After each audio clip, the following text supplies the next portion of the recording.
ধ্বংসস্তূপে পরিণত হয়েছে ইসরায়েলের বীর আল শাবি শহর। ধ্বংসস্তূপে পরিণত হয়েছে আবাসন, সার দিয়ে পড়ে গাড়ির ধ্বংসস্তূপ।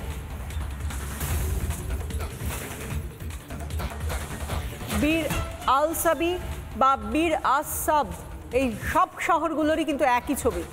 বীর আল সাবিতেও যেরকম ছবি দেখা যাচ্ছে, বীর আসাবেও সেরকমই ছবি, শুধু ধ্বংসের ছবি। সব জায়গাতেই এই মুহূর্তে যারা উদ্ধারকারী দলের সদস্য তারা প্রাণপণ চেষ্টা করে যাচ্ছেন যতটা সম্ভব মানুষকে মুক্ত করা যায়, যাতে তাদেরকে নিরাপদ স্থানে নিয়ে যাওয়া যায় এই ঘরবাড়িগুলো যেগুলো ভেঙে পড়েছে তার থেকে। এই গাড়িগুলো একটু দেখাচ্ছি আমরা, বহুতলের পাশাপাশি যে গাড়িগুলো রয়েছে সেই বীর আল সাবির চেহারাটা দেখুন। একদিকে এই বহুতলগুলো কঙ্কালের মতো দাঁড়িয়ে রয়েছে মাথা তুলে, আর নিচে যেগুলো একেবারে কাঠামোয় পরিণত হয়েছে, এগুলোকে শুধু বলে দিতে হয় একসময় এগুলো গাড়ি ছিল, এগুলো চলতো, কিন্তু এখন শুধুই গাড়ির কঙ্কাল হয়ে দাঁড়িয়ে রয়েছে।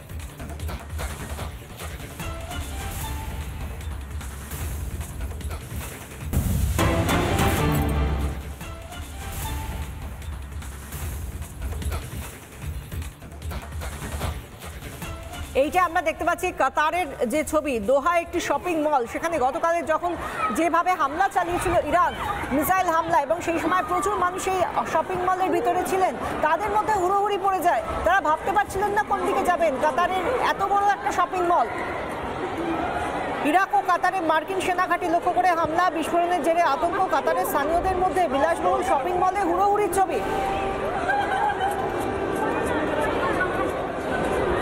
এটা দোহার ছবি, সেখানে একটি বিলাসবহুল শপিং মল, সেখানে এই ছবি ধরা পড়েছিল, যেখানে যে মুহূর্তে এই হামলা চলেছিল, বিমান ঘাট, যেখানে মার্কিন সামরিক ঘাঁটিগুলোকে লক্ষ্য করে কাতারে ইরান হামলা চালিয়েছিল, সেই সময় এই মিসাইল হামলার অভিঘাতে যেভাবে আমরা দেখলাম দোহাতে এই শপিং মলে হুড়োহুড়ি পড়ে যায়। প্রচুর মানুষ সেই সময় এই শপিং মলের ভিতরে ছিলেন।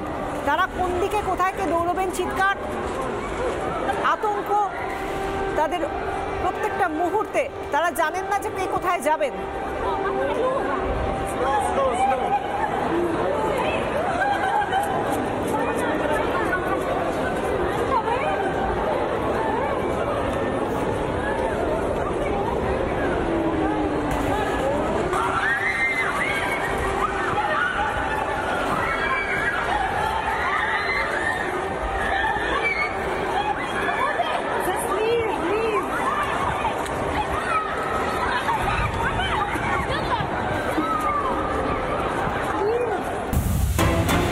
নানা ধরনের কন্টেন্ট দেখার জন্য লাইক করুন, শেয়ার করুন আমাদের ফেসবুক পেজ, সাবস্ক্রাইব করুন আমাদের ইউটিউব চ্যানেল।